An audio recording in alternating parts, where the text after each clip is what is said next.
காளியம் சொன்ன ஸ்ரீ காளியம்மையை போற்றி நான் அன்பு ஜோதிட கார்த்திகை இருக்கிறாங்க. இன்னைக்கு வந்து எஸ்கே அசல் நம்ம பார்க்க போறது பாத்தீங்கன்னா திருமண தடைகள் எதனால வருதுன்னு பார்ப்போங்க. இப்போ ஒரு ஜாதகத்துல திருமண தடை ஏற்படுத்துறதுக்கு என்னமான காரணங்கான கிரகங்கள் அமைஞ்சு இருக்குன்னு பார்ப்போம். அதே மாதிரி சிலருக்கு வந்து சுத்த ஜாதகம்னு சொல்லுவாங்க. அந்த ஜாதகம் சுத்த ஜாதகம் சார், எனக்கு திருமண தடை வந்துகிட்டே இருக்கு சார்.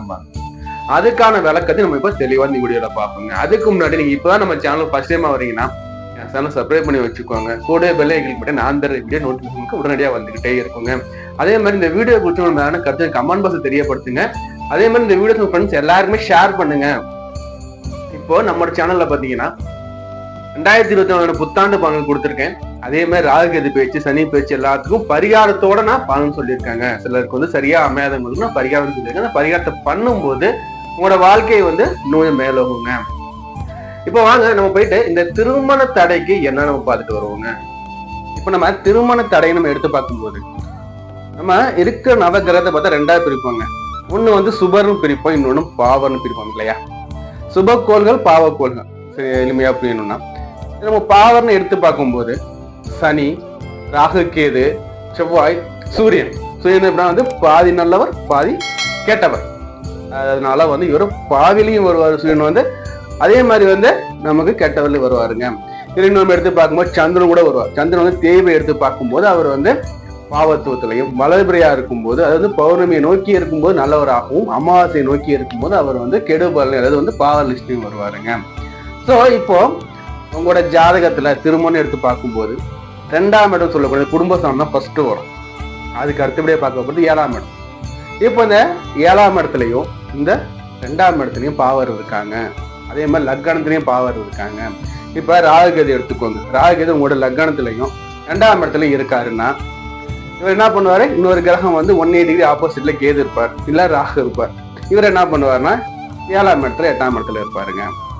அப்ப என்ன ஆகுனா திருமண தடையை ஏற்படுத்துவாரு. அந்த 2ஆம் இடத்துல இருக்கக்கூடிய இந்த ராகு, லக்னத்துல இருக்கக்கூடிய ராகு அல்லது கேது என்ன பண்றாரு, திருமண தடை டைரக்டா ஏற்படுத்துவாரு. அதே மாதிரி சனி பகவான் இருக்காருன்னா, லக்ன சனினா நேராவோட 7ஆம் பாவை உங்களோட கலசு தடை சொல்லக்கூடிய 7ஆம் இடத்துல இல்லைங்க. அப்போ அவரு திருமண தடையை ஏற்படுத்துறாரு. 2ஆம் இடம் சொல்ல குடும்பஸ்தானத்துல சனி பகவான் அமர்றாருன்னா குடும்பம் அமையறதுல உங்களுக்கு அவரு தடைகளை ஏற்படுத்த போறாருன்னு அர்த்தங்க. அடுத்தபடியே நம்ம எடுத்து பார்க்கும்போது நமக்கு அயன சயன போகஸ்தானம் சொல்லக்கூடிய அந்த 12ஆம் இடத்துலயும் உங்களுக்கு வந்து பாவர் அமர்றாங்க. அதனால உங்களுக்கு வந்து அங்கேயே திருமண தடையை ஏற்படுத்தி கொடுப்பாங்க. ஏன்னா 12ஆம் ஸ்தானங்கிறது உங்களோட தூக்கம் மட்டும் இல்ல, கற்றல் சுகம் இதெல்லாம் குறியக்கூடிய இடம் தான் அந்த 12ஆம் இடம். அப்ப அங்க வந்து ஒரு பாவர் அமராங்க. அப்ப அந்த விஷயம் கிடைக்கல, தடை தடங்கள் ஏற்படுத்த போறாங்கன்னு அர்த்தங்க. இதுல இன்னொரு பிரிவு என்ன சொல்லுவாங்கன்னா பார்த்தா நமக்கு செவ்வாய் தோஷம் இருக்கு, சனி தோஷம் இருக்கு, கலஸ்திர தோஷம் இருக்கு, ராகு கேது தோஷம் இருக்கு, சர்ப்ப தோஷம் இருக்குலாம் சொல்லுவாங்க. இதை நம்ம வந்து வெளிப்படையே தெரியக்கூடியது. புரியுதுங்களா? அதே மாதிரி நமக்கு உங்களோட 5ஆம் பாவகம் உங்களோட மனசை குறிக்கக்கூடிய, உங்களோட காதலை குறிக்கக்கூடிய, உங்களோட எண்ணங்கள் சிந்தனைகள் இந்த இடத்துலயும் உங்களோட குழந்தைய அமையக்கூடிய ஒருத்தர் குழந்தை பிறகுனா 5ஆம் இடத்தான் தான் பார்ப்பாங்க. பூர்வ புண்ணிய சாணம்னு சொல்லுவாங்க. இந்த பூர்வ என்பது நம்ம பண்ண பாவத்தோட தொடர்ச்சி, நம்ம அந்த பூர்வ நம்ம பண்ண புண்ணியத்தோட பிரதிபலன் நமக்கு எப்படி இருக்குன்னு சொல்லக்கூடிய இதெல்லாமே இந்த 5ஆம் இடம். இப்ப இந்த 5ஆம் இடத்துலயும் வந்து ஒரு பாவர் அமர்ந்திருக்காரு. அதாவது சனி, ராகு, கேது, செவ்வாய் இவர் வந்து அமர்ந்திருக்காங்கனாலும் உங்களுக்கு வந்து அங்க திருமண தடையை கொடுக்க போறாங்க. உங்களோட ஜாதகத்தை எடுத்து கையில வச்சுக்கோங்க. நான் சொல்றது மேட்சான செக் பண்ணி பாருங்க. அவங்களோட கமாண்ட் எனக்கு கமாண்ட் பாக்ஸ்ல கொடுங்க. இப்போ இதே மாதிரி இல்லாம இந்த 7ஆம் இடத்துல இருக்கும்போது சூரியன் இருக்காரு சார்னாலும் அங்கேயே உங்களுக்கு திருமண தடை ஏற்படுத்துவாருங்க. இல்ல சார் எனக்கு 8ல சனி இருக்காரு சார், கண்டிப்பா திருமண தடை ஏற்படுத்துவாரு. ஏன்னா இவர் 8ல இருந்தாலும் நேரம் அவரோட பார்வைங்க 2ஆம் இடத்துல. 7ல உட்காராரா, அவரோட பார்வை லக்னத்துல விழும். லக்னத்துல இருக்காங்களா, பார்வை 7ல விழும். அப்படி நேர ஆப்போசிட். ஸோ இந்த நமக்கு வெளிப்படையே தெரியக்கூடியது பாத்தீங்கன்னா யாரு வேணா போக சொல்லக்கூடிய திருமண தடைக்கான காரணங்கள்ங்க. இப்ப பொதுவா 8ல சனி இருக்காரா, அவர் வந்து எப்படியும் உங்களுக்கு வந்து ஒரு 30 வயசுக்கு மேலதான், 30ல இருந்து 40 வயசுக்குள்ள தான் திருமணம் நடக்கும். அதே மாதிரி 8ல வந்து செவ்வாய் இருக்காரா, திருமணம் ஆகாத பெரிய தடை ஏற்படுத்துவார். இப்போ வந்து ஒரு திருமணம் நடக்குதுனாவே மெகாப்பொடி அள்ளி போட்டுனா எப்படி நெடியேறி புகையுமோ அதே மாதிரி திருமணம் பேச்சு எடுத்துறது சண்டை சச்சரவு, திருமணம் அப்பா நடந்தா போதுன்றாங்கிற அளவுக்கு நம்ம வந்து இந்த செவ்வாய் 8ல இருக்கும்போது பிரச்சனை ஏற்படுத்துவாருங்க. அதே மாதிரி திருமணம் ஆகி முடிந்தாலும் கணவன் மனைவிக்குள்ள 8ல இருக்க செவ்வாய் வந்து அந்த ஒரு காரசாரமான விவாதத்தை கொடுப்பாரு. அதனால சச்சரவுகள், சண்டை, வம்பு, வழக்கு ஏற்பட்டுக்கிட்டே இருப்பாரு 8ல இருக்க செவ்வாய். இது எல்லாத்துக்கும் பரிகாரம் இருக்கு. உடனே கேட்காதீங்க சார் இங்க பரிகாரம் சொல்லுங்க. உங்களோட சுயஜாதகத்தை பார்த்தா மட்டும் தான் பரிகாரம் சொல்ல முடியுங்க. சுயஜாதகம் இல்லாம பரிகாரம் சொல்ல முடியாது இல்லையா? சோ அதே மாதிரி சனி இருக்காரா, ஏழுல சனி இருக்காரா? ஏழுல சனி இருக்கும்போது ஒரு 20 வயசுல இருந்து 25 வயதுக்குள்ள ஒரு திருமண வாய்ப்பை ஏற்படுத்தி கொடுப்பாரு. நம்ம அந்த டைம்ல கல்யாணம் பண்ணிடணும். எப்படி? சனி ஏழுலயோ லக்னத்திலயோ இருந்தா 20 வயசுல இருந்து 25 வயசுக்குள்ள திருமண வாய்ப்பை அவர் ஏற்படுத்தி கொடுப்பாரு. அதை நம்ம பயன்படுத்திக்கணும். இல்ல விட்டுட்டோம்னா எனக்கு வயசு இருக்குப்பா, நான் பண்ணிக்கிறேன்ப்பா, நான் இன்னும் செட்டில் ஆகிதான்ப்பா பண்ணணும்னு நீ நினைச்சிட்டீங்கன்னா திருமணத்தை உங்களை அலைய விட்டுருவாருங்க. திருமணம் அலைய விட்டு பட்டு அவசப்பட்டு கடவுளேன்னு கெஞ்ச விட்டு புலம்ப விட்டு உங்களை அலைய விட்டு என்ன அப்பா கல்யாணம் நடந்தா போதும்பா, எப்படி இருந்தாலும் போதும்பா நிலைமை கொண்டாட வச்சு இவங்களை ஒரு 35 வயதுலேருந்து 40 வயதுக்குள்ள, சிலருக்கு 45 வயசு வரைக்கும் கல்யாணம் ஆகாம வச்சு அதுக்கப்புறம் கல்யாணம் பாக்கியத்தை ஏற்படுத்தி கொடுப்போம். அந்த சனி பகவான் ஏழுல இருக்காங்க. இதே ராகு கேது இருக்காங்கன்னா கேட்கறதால இன்னும் மோசமா இருக்கும். சோ இதெல்லாம் நமக்கு பரிகாரம் பண்ணா நமக்கு ஈஸியா நம்ம சால்வ் பண்ணிக்கலாங்க. அடுத்தபடியா நமக்கு சுத்த ஜாதகங்க. என் ஜாதகம் எந்த ஒரு தார தோஷமும் இல்லைங்க, எந்த ஒரு செவ்வாய் தோஷமும் இல்லைங்க, எந்த ஒரு சனி தோஷமும் இல்லைங்க, எந்த ஒரு சர்ப்ப தோஷமும் இல்லைங்க, ஆனா எனக்கும் திருமணம் ஆகலைங்க. சுத்த ஜாதகங்க. உதாரணம் சொல்றேன் பாருங்க. ஒருத்தர் ஆஸ்பத்திரி வர்றாரு. எப்படி வர்றாருன்னா கையில ஒரு பெரிய கட்டு போட்டுக்கிட்டு நடக்க முடியாம நடந்து வர்றாரு. இல்ல கை காலெல்லாம் அடி கையில பெரிய கட்டு போட்டுருக்கு. அப்ப நம்ம என்ன தெரியும் பார்த்தோன்னே, இவருக்கு பாத்தீங்கன்னா கையில அடிபட்டு இருக்குப்பா, அதுக்காக அவர் டாக்டரை பார்க்க வந்திருக்காருப்பான்னு நினைச்சுப்போம். இன்னொருத்தர் நல்லா பேண்ட் ஷர்ட் போட்டுட்டு டக்கின் பண்ணிக்கிட்டு டிப் டாப்பா வந்திருக்காரு. அவரும் டாக்டர் தான் பார்க்க போறாரு. நமக்கு என்னன்னு தெரியும், நல்லாதான் இருக்காரு, அவர் ஏன் டாக்டர் வந்தாலும் தெரியல. ஆனா அவரும் வர போறாரு. கண்ணுக்கு தெரியாத உள்ள சுகரோ பிபியோ இல்ல கிட்னி ட்ரபிளோ ஹார்ட் ப்ராப்ளம் ஏதோ ஒண்ணு இருக்க போகுதுங்களா. சோ ஜாதகத்தை நம்ம வெளிப்படையா பார்க்கும்போது நம்ம வெளிப்படை தெரியக்கூடியது இந்த லக்னம், 2ஆம் பாவகம், 7ஆம் பாவகம், 8ஆம் பாவகம், 12ஆம் பாவகம். இது கெட்டு பெறக்கூடாது. இந்த இடத்துல பாதிகள் அமர்ந்தால் நமக்கு திருமண தடை ஏற்படுத்துவாங்கிறது நமக்கு வெளிப்படை எல்லாருக்குமே தெரியும். நான் அடிஷனலா ஒண்ணு சொன்னேன், யாரும் சொல்லியிருக்க மாட்டாங்க. 5ஆம் பாவம் கெட்டு போயிருந்தாலும் நமக்கு திருமண தடைகள் நமக்கு ஏற்படுத்துவாங்கன்னு சொல்லியிருக்கேன் இல்லையா? அப்படி இந்த 5ஆம் பாவங்கிறது பாத்தீங்கன்னா நம்ம மனசு, நம்ம எண்ணங்கள், பூர்வ புண்ணியம் எல்லாம் சேர்ந்து வரும்போது, நம்மளோட பாவத்துவம் நம்ம புண்ணியத்துவம் எல்லாமே சேர்ந்து அங்க இருக்கும்போது சிலருக்கு பாத்தீங்கன்னா காதல் தோல்வி, விரக்தி நிலைய 5ல சூரியன் அமர்ந்துட்டாருன்னா தியாகி ஆயிடுவாங்க. காதல் பண்ணுவாங்க ஒருத்தங்களை, கல்யாணம் மட்டும் இன்னொருத்தவங்களா இருக்கும். எங்க அப்பாக்காக விட்டு கொடுத்துட்டேன், எங்க அம்மாக்காக லவ்வ தியாகம் பண்ணிட்டேன், என் தங்கச்சியாக லவ்வ தியாகம் பண்ணிட்டேன். இது மாதிரி தியாகம் பண்ணி அதை ஒரு மனசுல வச்சுக்கிட்டு வாழ்நாள் முழுக்க அவன் நினைச்சுக்கிட்டு கண்ணீரை வடிச்சுக்கிட்டு இன்னொரு திருமணம் பண்ணிக்கிட்டு வாழ்ற அமைப்பை ஏற்படுத்தி கொடுக்குறாரு. சிலருக்கு பாத்தீங்கன்னா லவ் ஃபெயிலியர் ஆயிடும். சிலருக்கு பாத்தீங்கன்னா காதல் பண்ணுவாங்க, காதல் பண்ணிட்டு கல்யாணம் வரைக்கும் போவோம், கல்யாணம் டிராப் ஆயிடும். அப்புறம் கல்யாணம் ஆகிறதுக்கு 5 வருஷம் 6 வருஷம் டிலே ஆகும். ஏன்னா இவங்க கல்யாணம் பண்ணிக்க மாட்டேன்னு ஒரு 35-36 வயசு மேல கல்யாணம் பண்ணுவாங்க. ஸோ இது மாதிரி பிரச்சனைகள் எல்லாமே ஏற்படுத்துவாங்கங்க. இப்போ உதாரணம் சொன்னேன் இல்லையா? அப்போ அந்த உதாரணத்தை பாத்தீங்கன்னா ஒருத்தர் பார்த்தோன்னே தெரியுது இதுதான் ஆஸ்பத்திரி வந்திருக்காரு, சிலருக்கு பார்த்தா தெரியல, நல்லாதான் இருக்காரு. ஸோ அப்போ இதுல பாத்தீங்கன்னா நல்லா டிப்டாப்பா வந்தாரு பாத்தீங்களா? அவரு பாத்தீங்கன்னா சுத்த ஜாதகம்.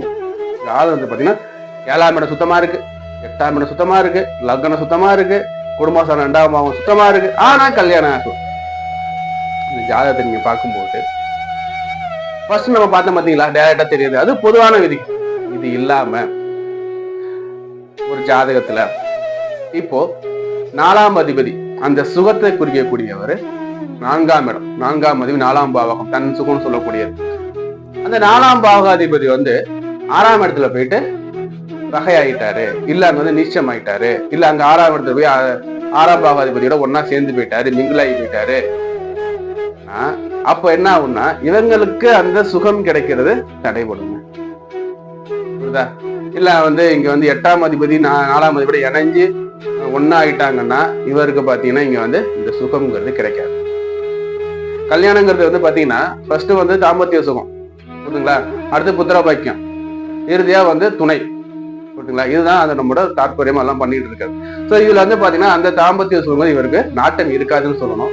சிலருக்கு பாத்தீங்கன்னா கல்யாணம் ஆனாலும் அந்த தாம்பத்திய சுகம் கிடைக்காது, தன் சுகம் அங்க கிடைக்கிறது அங்க தடைப்பட்டு போகுங்க. சோ இது மாதிரி இருக்கிற அமைப்பும் பாத்தீங்கன்னா அவ்வளவு சீக்கிரம் கல்யாணம் பண்ண மாட்டாங்க. கல்யாணம் தடை வந்துட்டு ஏதோ ஒரு ரீசன் தடுத்துட்டு போயிட்டு இருக்கும், அமைய விடாது. அடுத்தபடியா கல்யாணத்துக்கு காலத்துவம் வைக்கக்கூடியது சுக்கிர பகவான். அந்த சுக்கிர பகவான் என்ன பண்ணுவாருன்னா, ஆனா இருந்தா பெண்ணு பெண்ணா தானே இருபாலருக்குமே பாத்தீங்கன்னா காம உணர்ச்சியை வந்து அதிகப்படுத்தி அந்த காம உணர்ச்சியின் வெளிப்பட திருமணம் பண்றது அது மாதிரி கொண்டு வர அமைப்பை ஏற்படுத்தக்கூடிய அவர் வந்து பங்கமாயிட்டாரு, அவர் வந்து 6-8 மண்டல போயிட்டு மறைஞ்சு போயிட்டாரு, இல்ல அந்த சுக்கரன் பகவான் வந்து உங்களுக்கு வந்து பாவியோட இணைஞ்சு அஸ்தங்கம் ஆயிட்டாருனாலும் இங்கே திருமண தடை ஏற்படுத்துவாருங்க. இல்ல சாமியார் யோகம் கூட இருக்கு, டக்குன்னு பார்த்தா தெரியாது. இப்ப குருவோட கேது சேர்ந்திருக்காரு, அதாவது குருங்கிறது பாத்தீங்கன்னா திருமணக்காரங்கன்னு சொல்லுவோம், கல்யாணத்துக்கு கூட்டு கொடுத்து அவர் தான், புத்திரன் கொடுக்கக்கூடியது அவர் தான், குழந்தை பாக்கியம் செல்வம் திருமணம் குடும்பம் இதை அமைச்சு கொடுக்கறது குரு பகவான். அந்த குரு பகவான் கேதுவோட இணைஞ்சிட்டாரு, இல்ல இந்த குரு பகவான் ஃபுல்லா பங்கம் ஆயிட்டாரு, இல்ல குரு பகவான் கெட்டு போயிட்டாருனாலும் நமக்கு வந்து திருமண தடை கம்பல்சரி ஏற்படுங்க. ஆனா வெளிப்படை தெரியாதெல்லாம். அடுத்தபடியே பாத்தீங்கன்னா வந்து சுக்கிரன் வந்து கேதுவோட இணைஞ்சிருக்காரு, கலசத்தை கூட கல்யாணம் பண்ணி வைக்கக்கூடியது இவர் தானே, புரியுதுங்க இல்லையா? இவர் வந்து கேது கூட இணைஞ்சிட்டாருன்னா அங்க வந்து திருமண தடை ஏற்படுத்துவாருங்க. திருமணம் பண்ற எண்ணம் வராது, காம சிந்தனைகள் வராது, நான் எதுக்கு வந்து கல்யாணம் பண்ணிக்கணும், நான் கல்யாணம் பண்ணி என்ன பண்ண போறேன்னு சில பேர் சொல்லுவாங்க. சிலர் வந்து பாத்தீங்கன்னா வந்து அந்த கல்யாணம் பண்ணாலும் வந்து சன்னியாச வாழ்க்கை துறவு வாழ்க்கை போது நாட்டம் அதிகமா இருக்கும். அதே மாதிரி பலருக்கு பாத்தீங்கன்னா திருமண தடையை ஃபர்ஸ்ட் ஏற்படுத்துவாங்க இந்த சன்னியாசி யோகம் உள்ள அமைப்புங்க. அடுத்தபடியா பாத்தீங்கன்னா இதெல்லாம் ஓகே சார், இது எல்லாமே வந்து பாத்தீங்கன்னா குறைபட்டு வருது. இப்ப எனக்கு சார் 2ஆம் இடம் ரொம்ப வலுவாய்ச்சு, எனக்கு இப்ப நான் வந்து ஒரு மிதுன லக்னம் சார், எனக்கு வந்து இங்க வந்து கடகத்துல வந்து குரு பகவான் வந்து உச்சமாயிட்டாரு சார் எனக்குன்னா கண்டிப்பா அங்க வந்து திருமண தடை ஏற்படுத்துவாங்க. ஏன்னா இங்க வந்து காரகோ பாவநாசி சொல்ற மாதிரி அதிகப்படியான ஒளியும் நமக்கு பயன் தராது, அதிகப்படியான இருட்டும் பயன்படாது. இப்போ நீங்க ரூம்ல இருக்கீங்க, ஃபுல் பிரைட்னஸா இருக்கு, ரூமை சுத்தி ஒரே கலர்ஃபுல் லைட்டு பல்ல பல்ல ரூம்ல இருக்க முடியுமா? முடியாது.